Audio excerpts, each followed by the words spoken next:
katao katek changin ke hong tel sian dingin hong ramenin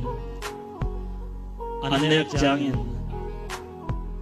kakut ten zomin sikyau te toy zoloin kakut te lingin om chang hong te siamin mo katao sabuai tunga kwang le ke hong te kakitap sakha me te khong ne sokin kasikyau te kesagin bosakhain kam khate ne ken mo to khong changin lom te chin om tai kein mo ke te tain kamit tein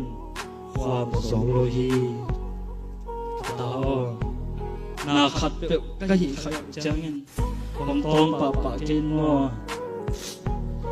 tatek changin kalung sinte neu bai ma main khaste bai ma mahin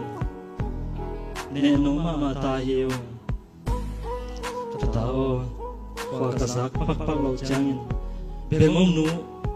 bemom pa pe om chigyap ken mo happy na to lung duai takin nung gen sa te om gen ki mo